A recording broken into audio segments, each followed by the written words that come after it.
నమస్తే.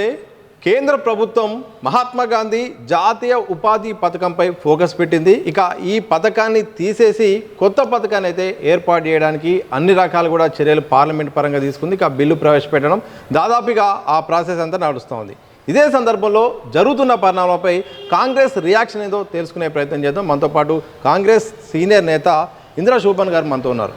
ఏం చెప్తారు? ఒకవైపు మహాత్మా గాంధీ పేరు మారుస్తున్నారు, అలాగే పథకంలోని చాలా అంశాలు కూడా మొత్తం చేంజ్ చేస్తున్నారు. ముందుగా మహాత్ముడి పేరు మార్పు పట్ల మీ యొక్క రియాక్షన్ ఏంటి? First of all Bharatiya Janata party తన ఉనికి కోసం తాతాలాడుతుందని నాకు అర్థమైంది దీని ద్వారా. ఎందుకు అని అంటే కాంగ్రెస్ పార్టీ పెటెంట్ రైట్గా ఉన్నటువంటి ఉపాధి హామీ. సో గ్రామాలలో ఆకలి చావులు ఉండకూడదు అని చెప్పి ఆనాడు UPA 1 హయాంలోనే ఈ స్కీమ్ని తీసుకొచ్చారు. సో దీనివల్ల ఏంటంటే వర్షాలు పడకపోయినా ఎలాంటి కారణాలు ఏర్పడ్డప్పుడు అక్కడ ఉన్నటువంటి కూలీలకి పని కల్పించాలి అని అంటే ప్రభుత్వం తరపు నుంచి మనం ఏం చేయొచ్చు అన్నదానికి ఉపాధి హామీని క్రియేట్ చేశారు. సో ఆ ఉపాధి హామీ ద్వారా వాళ్ళకి కొన్ని పని గంటలు కల్పించి దాని ద్వారా వాళ్ళకి ఉపాధిని అన్నది ఇవ్వాలి అని ప్రభుత్వం నిర్ణయించింది. It is a successful scheme. So గ్రామ స్థాయిలో వెళ్ళి కింద వర్గాలు పనిచేసే వాళ్ళు ఎవరు చేస్తారు? పేద వర్గాలు పనిచేస్తాయి. పేద వర్గాలు ఎవరున్నారు? SC, ST, BC మైనారిటీ వర్గాలు కదా. ఈ వర్గాలకు పని దినాలు మీరు యొక్క చిత్తశుద్ధి ఎక్కడ ఉండాలి? కాంగ్రెస్ పార్టీ తెచ్చినటువంటి దానిని పని దినాలు పెంచి మీరు బెటర్గా సర్వీస్ చేసి ఉంటే ఇంకా ఈ స్కీమ్ అనే దానికి ఇంకొంత శాండిటీ పెరిగి ఉండేది. కానీ అలా చేయకుండా ఇది ఎక్కడ వెళ్ళినా ఏం చేసినా కూడా ఉపాధి హామీ అనగానే కాంగ్రెస్ పార్టీ అంటారు, సోనియా గాంధీ అంటారు. కాబట్టి ఇది కాంగ్రెస్ పార్టీ తెచ్చింది కాబట్టి ఈ స్కీమ్ని మనము ఎట్టి పరిస్థితుల్లో దీన్ని ఎత్తివేయాలన్నటువంటి ఒక కుట్ర కోణంతోనే దీన్ని మొదటగా పేరు మార్చడం తెలియజేస్తున్నా. సో ఇవాళ వాళ్ళ పార్టీ యొక్క భావజాలం, పార్టీలో ఉన్నటువంటి ఏదైతే గుళ్ళు గోపురాలతోన ప్రజలని ఆ మైకంలో పెట్టి వాళ్ళు పాలన కొనసాగిస్తున్నారో, ఇవాళ మహాత్మా గాంధీ అని అంటే స్వతంత్రం కోసము పోరాటం చేసినటువంటి వ్యక్తి, మన జాతిపిత అని తెలియజేస్తాము. గాంధీ అని అంటే ఒక ఇమేజ్ క్రియేట్ అవుతుంది. గాంధీ అని అంటే సబ్బండ వర్గాలు, సబ్బండ జాతులకి ఒక రిప్రజెంటేటివ్గా ఉన్నటువంటి వ్యక్తి. సో ఇవాళ ఆయన పేరు మీద ఉన్నటువంటి దానిని అతని పేరే తొలగించేటువంటి ప్రయత్నం మీరు చేసి ఇవాళ కొత్తగా దానికి రామ్జీ అని యాడ్ చేశారు. రామ్జీ అనేది సరే అబ్రివేషన్ ఏమైనా ఉండొచ్చు, బట్ అల్టిమేట్గా షార్ట్ కట్ తీసుకున్నట్లయితే మీరు దాన్ని ఏం చేశారు? IB అని చేశారు, VB అని చేశారు. ఇండియా అంటే వికసిత్ భారత్ రామ్జీ అని యాడ్ చేశారు. అంటే దీనిలో వినేవాడికి ఫస్ట్ ఏమని పడుతుంది? సో రాముడి పేరు దీంట్లో యాడ్ అవుతుంది అనేదాన్ని అంటే ప్రతిపక్షాలు కూడా దీనిని వ్యతిరేకించినట్లయితే, అంటే గాంధీ పేరు తీసి రామ్జీ యాడ్ చేస్తే రాముని వ్యతిరేకిస్తున్నారు వీరని చెప్పేటువంటి ఒక ప్రయత్నంగా దీనిని తీసుకొచ్చినట్టుగా నాకు అనిపిస్తుంది. పేరు ద్వారా జీవితాలు మారవు, పేరు ద్వారా జీవితాలు మారవు. పేరు ద్వారా మీరు వచ్చేటువంటి ఆ స్కీమ్లో ఉన్నటువంటి వాటిని ఇంకా బెటర్మెంట్గా పని దినాలు పెంచి వాళ్ళు వేతనాలు పెంచి అలా చేసినట్లయితే డెఫినెట్గా ఆ స్కీమ్కి శాండిటీ పెరుగుతుంది.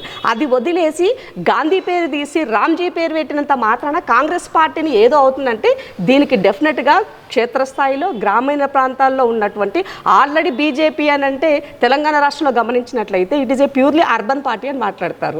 మరి రూరల్లో ఏ మొహం పెట్టుకొని పోతారు? ఈ స్కీమ్ అంతా రూరల్లోనే కదా కొనసాగుతున్నది.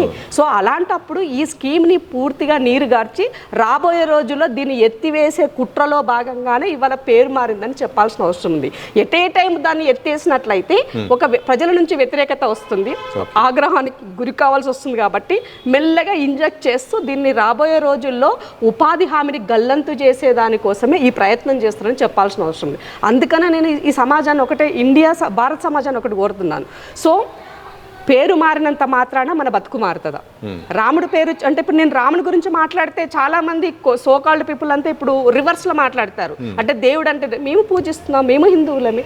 సో బట్ ఇవాళ ఇక్కడ ఎందుకు వచ్చిందని మనకి ఇది పేరు మారడం ద్వారా ఒక చట్టం చేసినటువంటి దాన్ని చట్టానికి కూడా విలువ లేకుండా, రాజ్యాంగానికి విలువ లేకుండా మీరు చేసినటువంటి దాని వల్ల దీని యొక్క కాస్ట్ పెరుగుతుంది. ఇది అన్నెసెసరీగా ఇవాళ దాని పేరు మారడం వల్ల కంప్లీట్గా స్కీమ్లో అన్ని ప్రతులు మారాల్సి వచ్చిన పరిస్థితి ఏర్పడుతుంది కదా. ఇది వృధా ఖర్చే కదా. ఆల్రెడీ ఒకవైపు దేశము అనేది ఆర్థిక వ్యవస్థని ఇబ్బందికరమైన పరిస్థితుల్లోకి మనం ముందుకెళ్తున్నాము. నిత్యావసర ధరలు పెరుగుతూ ఇవాళ ఏం జరుగుతుందో చెప్పలేని పరిస్థితిలో ఉన్నాము. ఉపాధి లేకుండా ఆగమయ్యే పరిస్థితిలో ఉన్నాం. నిరుద్యోగ యువత రోడ్ల మీద తిరుగుతుంది. మీ యొక్క చిత్తశుద్ధి, మీ ఆలోచన దేనిపైన ఉండాలి? నిరుద్యోగ యువతని స్కిల్డ్ పర్సన్గా ఎట్లా చేయాలి, నిరుద్యోగ నిరుద్యోగ యువతకి ఉద్యోగాలు ఎట్లా కల్పించాలి, ఇవాళ గ్రామీణంలో ఉన్నటువంటి మహిళల సాధికారత ఎట్లా పెంచాలి, ఈ దాంటిపైన మీకు సోయున్నట్లయితే డెఫినెట్గా ఈ దేశం ముందుకెళ్తుంది. అది వదిలేసి గత ప్రభుత్వాలు చేశాయి కాబట్టి నేను ఎట్టి పరిస్థితుల్లో వాళ్ళ పేరు లేకుండా చేయాలి కాబట్టి దీనిని నేను చేయకుండా చేయాలి అనేది మీ యొక్క కుట్రకోణంగా ప్యూర్గా కనబడుతుంది. సో పేద వర్గాలను నడ్డి విరిచేటువంటి పథకాలు తెచ్చి సంపన్నులని కాపాడే పనిలో భారతీయ జనతా పార్టీ ఉంది. నరేంద్ర మోదీ, అమిత్ షా ఇద్దరు ఉన్నారు కాబట్టి వాళ్ళిద్దరు ఇంకొక ఇద్దరి కోసం పనిచేస్తున్నారు కాబట్టి ఈ ఉపాధి హామీని నీరుగార్చే పని చేస్తున్నారని చెప్పాల్సిన అవసరం వస్తుంది. కాబట్టి పేదల యొక్క బతుకులను వాళ్ళు కింద చిన్న భిన్న అవుతూ చూస్తూ వీళ్ళు పూర్తిగా శునకానందం పొందుతున్నారని చెప్పాల్సిన అవసరం ఏర్పడింది. అయితే గాంధీ పేరు ఎక్కడ కూడా తక్కువ చేయలేదు. అలాగే పేరు మార్చినంత మాత్రాన ఆయనకు వచ్చే నష్టమేం లేదు.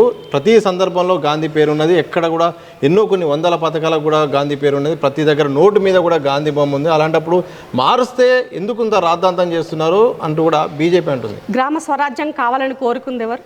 మహాత్మా గాంధీ. గ్రామాలు పట్టుకొమ్మల్లా ఉండాలి దేశానికి అని చెప్పింది ఎవరు? మహాత్మా గాంధీ. మరి గ్రామాల్లో ఉన్నటువంటి వాళ్ళకి ఉపాధి కోసం ఇచ్చే స్కీమ్కి గాంధీ పేరు పెడితే ఇప్పుడు ఏమి వచ్చింది, ఏం నష్టం జరిగిందని ఇవాళ ఆ పేరు మార్చిరని అడుగుతున్నాం మేము. నువ్వు పెట్టిన పేరు వల్ల ఏం బెనిఫిట్ అవుతుంది, నీ పెట్టిన పేరు వల్ల నిజంగానే నిరుద్యోగులకు ఏమైనా మేలు జరుగుతుందా అని అడుగుతున్నాను నేను. ముఖ్యంగా మీరు గమనించాల్సిన విషయం ఏంటంటే ఉపాధి హామీ స్కీమ్ అనేది ఈ స్కీమ్ ద్వారా 90% నిధులు కేంద్రం నుంచే వస్తాయి.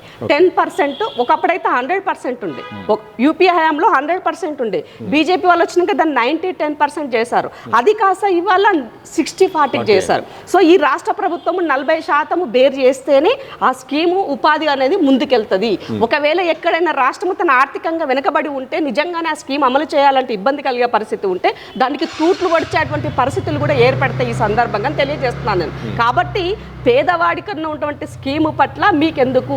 సంపన్నులకి లక్షల కోట్ల రూపాయలు రుణమాఫీ చేసే ఆలోచన ఉన్నటువంటి సోకాల్డ్ పీపుల్స్కి ఇవాళ ఈ ఉపాధి హామీ పైన గాంధీ పేరుతోనూ చేయాల్సిన కుట్ర ఎందుకు వచ్చింది అని అడుగుతున్నాను. స్ట్రైట్ క్వశ్చన్ వాళ్ళకి. ఈ రాష్ట్రంలో ఉన్నటువంటి భారతీయ జనతా పార్టీ స్పందించాలి, ఈ రాష్ట్రంలో ఉన్నటువంటి బీఆర్ఎస్ పార్టీ కూడా స్పందించాలి. ఎందుకంటే ఉపాధి హామీ అనే స్కీమ్ అనేది పార్టీని పక్క పెట్టండి, పార్టీ ఎవరైనా ఉండొచ్చు, ఎవరైనా చేయొచ్చు, బట్ అల్టిమేట్గా ప్రజాకోణంలో ప్రజల సంక్షేమం కోసం ఎవరు చేస్తున్నారు అన్నది ఆలోచించాలి.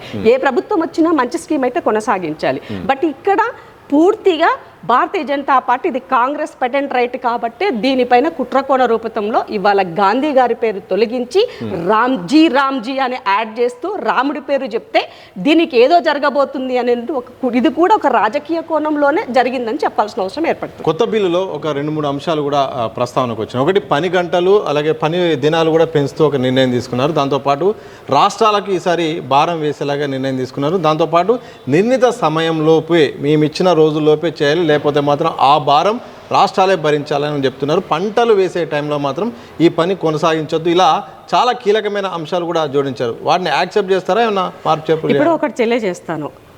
సఫిషియెంట్గా ఫండ్స్ ఉన్నప్పుడు డెఫినెట్గా ఎవరైనా పని కొనసాగడానికి ఎవరికి ఇబ్బంది లేదు.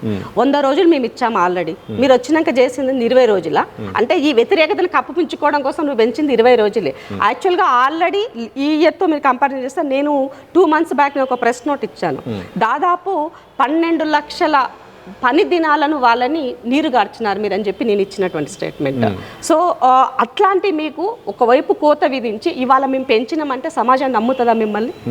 రెండో విషయం ఏంటి అని అంటే నిర్ణీత గడిలోనే చెయ్యాలని మీరు చెప్తున్నప్పుడు ఆ నిర్ణీత వ్యవధి ఇవ్వడానికి నువ్వు ఇచ్చిన కాంట్రిబ్యూషన్ ఏంటి అని అడుగుతున్నాను నేను. అందుకే అంటున్నా రాష్ట్రాల దగ్గర పైసలు లేనప్పుడు, నిధులు లేనప్పుడు అది ఎట్లా చేస్తారో అని అడుగుతున్నాను. అందుకే నేను కాబట్టి అక్కడ నష్టం జరిగినప్పుడు ఆ నష్టాన్ని ఎవరు పూడుస్తారని అడుగుతున్నాను. కాబట్టి ప్యూర్లీ ఈ స్కీమ్ని ఎత్తివేయడం కోసం మాత్రమే అన్నది మనకి ఈ కొర్రీలన్నీ కనబడుతున్నాయని తెలియజేస్తున్నాను.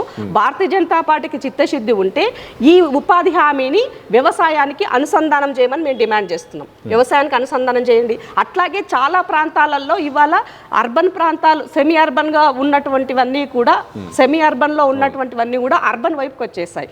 అక్కడ ఉన్నటువంటి వాళ్ళు ఉపాధి హామీ స్కీమ్ కింద ఉన్నటువంటి వాళ్ళు ఆటోమేటిక్గా ఇది రూరల్ కాదు కాబట్టి అర్బన్కి వచ్చేసారు కాబట్టి ఆ స్కీమ్ అక్కడ డిజాల్వ్ అయిపోతుంది. కాబట్టి అక్కడ వాళ్ళకి కూడా ఆ స్కీమ్ని అమలు చేసే విధంగా మీరు మీ యొక్క చిత్తశుద్ధిని చాటుకోమని నేను తెలియజేస్తున్నాను ఈ సందర్భంగా. కాబట్టి ప్రజల బతుకు కోరేవాడు ఆ అడ్మినిస్ట్రేషన్లో ఉంటే ప్రజల గురించి ఆలోచిస్తారు.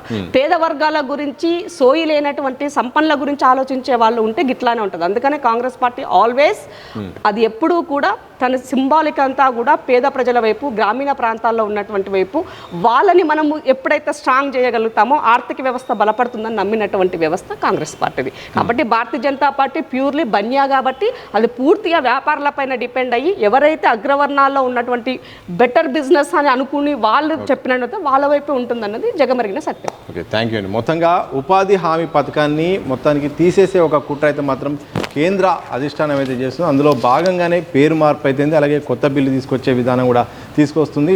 కాంగ్రెస్ పార్టీకి ఎక్కడ పేరు వస్తుందో అని కాంగ్రెస్ పార్టీ UPA 1లో ప్రారంభించిన ఈ పథకం చాలా సక్సెస్ఫుల్గా రావడం వల్ల ఆ పేటెంట్ రైటు కాంగ్రెస్ పార్టీకి ఉండడం వల్ల ఆ పేరును తొలగించే క్రమంలో మాత్రం ఇలాంటి కుట్ర కేంద్రం చేస్తుంది.